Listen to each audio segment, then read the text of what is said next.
Drinks तो अच्छा topic है, ज़िंदगी बन चुके हैं आप उनकी।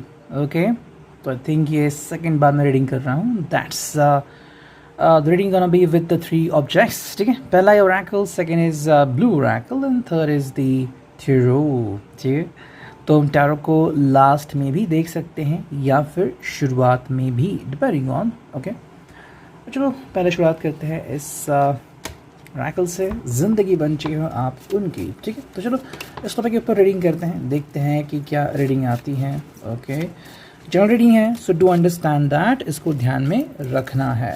ओके, तो चलो देखते हैं अब कौन से कार्ड्स आते हैं। यहाँ पे 3 कार्ड्स तो आ गए, अब 1-2 अगर कार्ड और आ गए तो देखते हैं। यस, 4th कार्ड भी आ गया एंड फाइनली एक और कार्ड लेते हैं ताकि हमारा रीडिंग ओके चलो नहीं आ रहा तो 4 ही कार्ड लेते हैं। ठीक है, सबसे पहला कार्ड जो आ गया है वो है फैंटेसीज। ओके, तो फैंटेसीज यहाँ पे आ चुका है। क्या है इसका मतलब?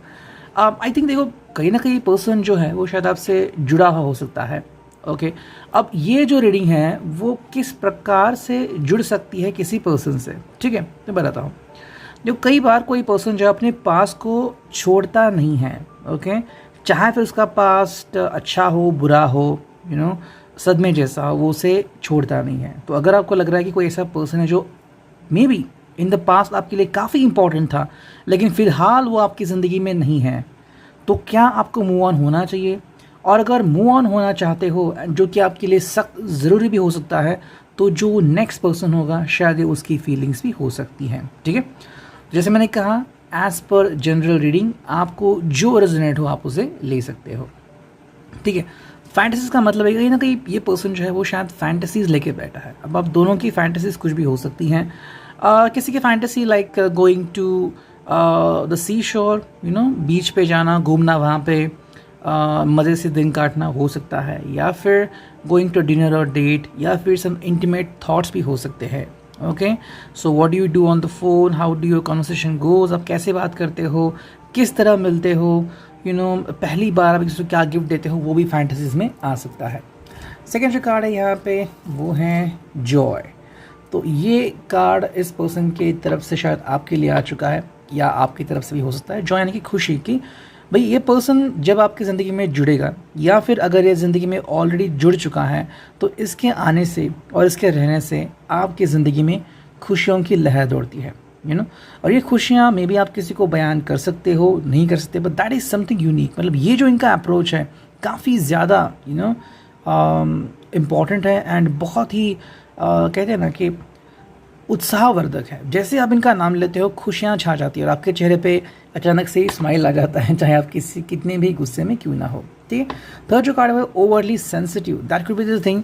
अब सेंसिटिव अलग प्रकार से भी हो सकता है, लाइक आपकी कही हुई कोई भी बात इनको चुभ भी सकती है। ठीक है, तो मे बी आपको उनसे ध्यान से बात करनी होगी। ठीक है, मज़े से भी ऐसी कोई बात नहीं करनी है जो उनके दिल को ठेस पहुँचाए।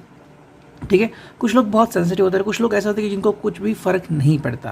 Okay, so that you have to understand कि अगर आप ऐसे किसी पर्सन के साथ डील कर रहे हो जो शब्दों का मार नहीं झेल सकता, तो उससे आपको यू नो हल्के से ही बात करनी होगी। तो ये पर्सन ओवरली सेंसिटिव हो सकता है। सेकेंडली बात यहाँ पे आती है कि अगर आपको कोई भी बात इनके साथ डिस्कस करनी है तो एक तरीके से डिस्कस करो and it should go on like that. ठीक है, नेक्स्ट कार्ड है यहाँ पे वो है रॉन्ग चॉइस। रॉन्ग चॉइस क्या है यहाँ पे? कहीं ना कहीं बात यहाँ पे आती है कि जैसे अभी थर्ड कार्ड में देखा कि ओवरली सेंसिटिव। ओके, तो अगर ये पर्सन ओवरली सेंसिटिव है, अगर कोई भी बात हो, चाहे कोई इंटीमेट थॉट हो या फिर व्हाट ए फिजिकल थिंग, अगर आपको लग रहा है कि कोई ऐसी बात है जो आप दोनों के बीच रुकावट बन सकती है, तो आपको उस बात को छेड़ना नहीं है।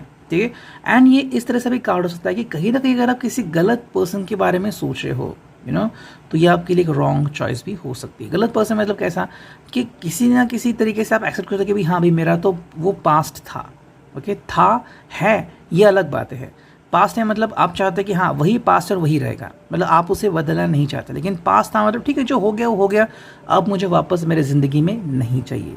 ठीक है, तो अगर आप में से किसी का भी पास्ट अगर यू नो आपको अगर छोड़ना है, सो लीव इट, उसको कैरी फॉरवर्ड नहीं करना है। यही बात हमें यहाँ पे नज़र आ रही है। ठीक है, सो ये हो गए cards regarding the first Oracle. अब देखते हैं ब्लू ओरेकल से हमें क्या कार्ड मिलते हैं, ठीक है। चलो करते हैं shuffling and here we go. चलो कुछ कार्ड हम चुनते हैं, 1 2 3 4 एंड 5, ठीक है। चलो 5 कार्ड आ गए, देखते हैं क्या आती है रीडिंग। पहला जो कार्ड है वो है साइलेंट मोड। शायद ये शुरू हो सकता है आप दोनों के बीच, डिपेंडिंग ऑन कैसे भी।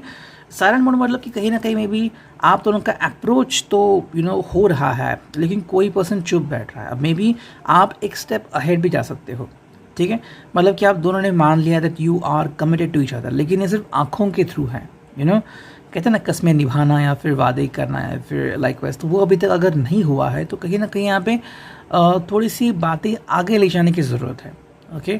अगर आपको लग रहा है कि ये सही मोमेंट है एंड इस मोमेंट पे अगर आप इस पर्सन के साथ बातचीत कर सकते हो, देखो हर रिश्ते का जो टाइम है वो अलग अलग होता है। कोई रिश्ता 10 साल के बाद खुलता है तो किसी रिश्ते को सिर्फ 5 मिनट इनफ होते हैं।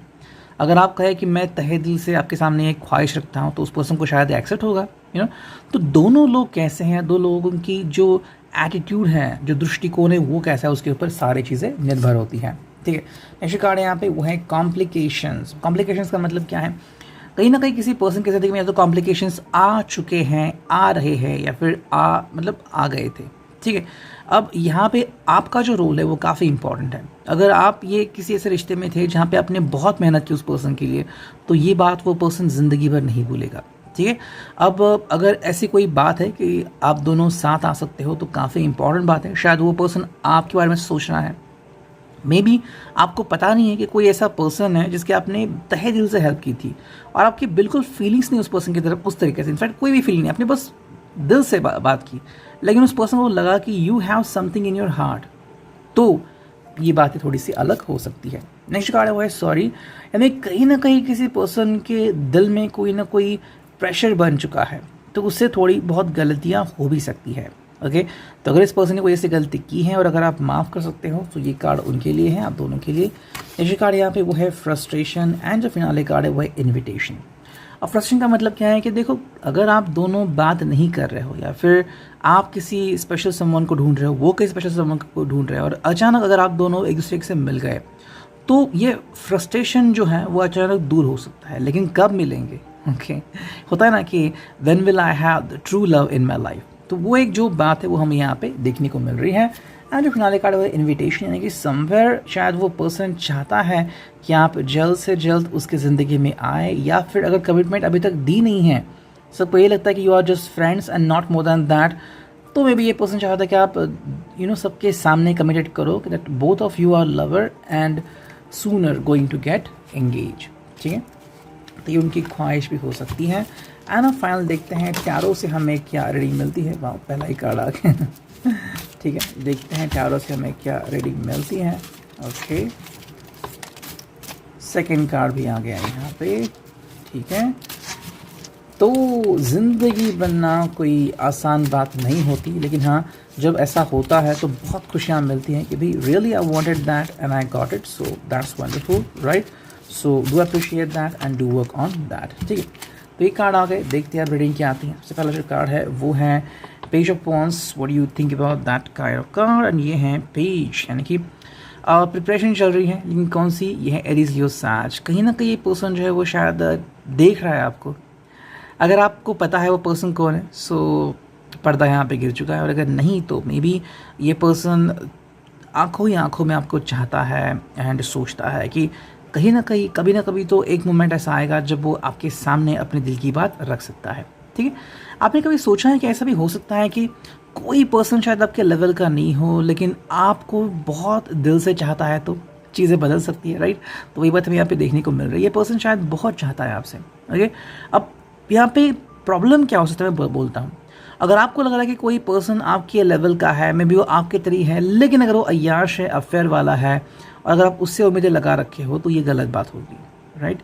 इससे अच्छा अगर कोई ऐसा पर्सन है जो सीधा है या फिर ज़्यादा कुछ नहीं, बट हाँ the person is loyal and good to go, तो आप उसके बारे में भी सोच सकते हो। नेक्स्ट कार्ड है वो है टू ऑफ स्वॉर्ड्स। अगेन जैसे मैंने कहा कि ये बात यहाँ पे आ सकती है, मे बी शायद किसी एक रीज़न की वजह से आप दोनों एक नहीं हो पा रहे हो। अब ये रीज़न शायद हो सकता है somebody's health, somebody's family issue, religion का भी इशू हो सकता है, या फिर कास्ट का इशू हो सकता है, या फिर कि भाई उनको लड़का पसंद है लड़की पसंद नहीं, ऐसे भी कुछ इशू हो सकते हैं। तो may be because of that शायद चीज़ें आगे नहीं बढ़ रही है। लेकिन ये जेमिनी लिब्रा एक्वेरियस का कार्ड है, तो कहीं ना कहीं दोनों जो लोग हैं यानी कि आप और वो पर्सन दोनों मिलकर कोई सोल्यूशन या हल ज़रूर निकाल ही देंगे इस चीज़ का। नेक्स्ट कार्ड है यहाँ पे वो है 3 ऑफ सॉर्ड्स। वाह, इसके बाद ही आ गया 3 ऑफ सॉर्ड्स। भाई दिल टूट चुका है या दिल टूट रहा है, ठीक है। ऐसा मैं इसलिए कह रहा हूँ क्योंकि जैसे कि हमारा ये टॉपिक है किसी की ज़िंदगी बन चुके हैं, यू नो, तो मे बी ये पर्सन आपसे बहुत ज़्यादा जुड़ चुका है और आपको पता नहीं है इतनी इन्होंने इन्वॉल्वमेंट कर दी है। ओके, अब इन्वॉल्वमेंट कैसे होता है कि जैसे कि मान लो किसी ने किसी को किस कर दिया और वो किसी के हिसाब से बस इन्वॉल्वमेंट नहीं थे, वो तो एक मूवमेंट था, वो किस था। लेकिन दूसरे पर्सन के हिसाब से जिसने अभी तक आज तक किसी को भी किस नहीं किया हो, उसके हिसाब से भाई ये तो इन्वॉल्वमेंट हो गई, कमिटमेंट हो गई। अब क्या, अब इसमें हम दोनों लोगों को भी दोष नहीं दे सकते। किसी ने बस यूं ही किया और किसी ने इसका मतलब सीरियस ले लिया, लेकिन फिर क्या होगा जब पता चलेगा कि ये सीरियस नहीं था। ओके, तो ये मोमेंट हमें यहाँ पे देखने को मिल रहा है कि अगर आपको लग रहा है कि चीज़ें आगे नहीं जाने वाली तो तुरंत सावधान हो जाएगा, दूसरे पर्सन को भी सावधान कीजिए ताकि उसका भी दिल ना टूटे। साथ में आपके लिए भी है कि अगर आप किसी गलत व्यक्ति के साथ हो, रॉन्ग चॉइस जो आपके लिए आया था, तो अगर वो पर्सन से आपका फ़ायदा उठा रहा है, may be because of your position, because of your job, because of your salary, तो आपको उसके बारे में सोचना पड़ेगा। ओके, नेक्स्ट कार्ड यहाँ पे वो है 9 ऑफ सॉर्ड्स। 2 बार ऐसे कुछ कार्ड आ गए हैं जहाँ पे आंखें खोलने वाली चीज़ हो रही है। 9 ऑफ सॉर्ड्स मतलब क्या है कि भाई सपने में भी अगर आप अपने आप को बंधा हुआ महसूस करते हैं, आई थिंक कहीं ना कहीं ऐसा हो रहा है मेरे हिसाब से कि कोई पर्सन ज़्यादा इंटीमेट होना चाहता है और दूसरा पर्सन जो इसको अपोज कर रहा है, ठीक है। वो भी एक बात हो सकती है कि किसी का रिश्ता टूटने के लिए। मैं ये नहीं कह रहा हूँ कि ये जो रिलेशनशिप था मैंने जिससे बाया किया वो जेन्युइन था, शायद किसी एक पर्सन से जेन्युइन था, दूसरा पर्सन जो था वो सिर्फ लाभ उठाना चाहता था, ठीक है। अब अगर किसी ने इसको मना किया है और अगर इसको उसका दिल टूटा है तो उसमें उसकी कोई गलती नहीं है, ठीक है। प्यार का मतलब ये नहीं कि आप सामने वाले की हर बात मानते जाओ। ओके, वो कि ट्रैफिक में काम नहीं कर रहे हैं कि वो जो भी कहें आपको फॉलो करना होगा, राइट। तो यहाँ पे बस एक ही बात आती है कि प्यार प्यार होता है और अंधा प्यार भी नहीं होना चाहिए, right. This should be a wonderful love, not lust. तो मे बी 9 ऑफ सॉर्ड्स में किसी का दिल या तो टूट चुका है या टूट गया है। ओके, तो इस फीलिंग को आपको बाहर निकालना होगा। नेक्स्ट कार्ड यहाँ पे वो है द सन। अब सन की मतलब क्या फीलिंग है कि भाई जो ऊर्जा मिलती है हमारे अंदर से, हमारे सोल से, सोल कनेक्शन, यू नो, मतलब किसी के बारे में दिल से सोचना, यू नो। जैसे कि मानो हम जन्म जन्म से एक दूसरे को जानते हैं, we are just like connected to each other, you know, एक दूसरे के दिल की धड़कन भी सुन सकते हैं। वो अगर यहाँ पे कश्मकश हो रही हैं तो व्हाट कुड यू से, मे बी आप उनको अभी तक समझ नहीं पा रहे हो कि कोई पर्सन आपके प्यार में इतना कैसे इन्वॉल्व हो सकता है, वो भी इतनी जल्दी। लेकिन किसी किसी की इन्वॉल्वमेंट हो भी सकती है। नेक्स्ट कार्ड यहाँ पे वो है 6 ऑफ सॉर्ड्स, यानी कि the person is ready to go. I think ये पर्सन बहुत जल्द आपसे मिलना चाहता है, ठीक है। तो अगर किसी की लॉन्ग डिस्टेंस रिलेशनशिप है या फिर अगर ब्लाइंड डेट भी है तो वो भी ये पर्सन के बारे में हो सकता है। Next the person is trying to reach out to you, बहुत जल्द आपसे मिलना चाहता है। अब ये कैसे मिलेंगे वो तो डिपेंड करता है, अगर आप इंटर स्टेट रहते हो या फिर inter country, you know, whatever like that, तो आपको फिर वो ढूंढना पड़ेगा एक मौका। फाइनल जो 2 कार्ड है वो है queen of coins and king of coins. तो क्वीन एंड किंग दोनों आ चुके हैं। इसका सिंपल मतलब है कि भाई आप दोनों एक दूसरे के बहुत करीब है। हालांकि यहाँ पे थोड़े से चेंजेस हो सकते हैं, लाइक मे बी उनकी और आपकी जो थिंकिंग है वो थोड़ी बहुत डिफर हो सकती है। शायद कोई पर्सन है वो बहुत प्रैक्टिकल हो सकता है और दूसरा जो पर्सन है वो थोड़ा इमोशनल हो सकता है। तो ऐसे में थोड़े से कन्फ्लिक्ट आ सकते हैं कि आपने ऐसा क्यों किया, वैसा क्यों किया। लेकिन देखो, 2 लोग जब मिलते हैं तो ज़रूरी नहीं कि 2 लोग आपस में मेल खाए, ठीक है।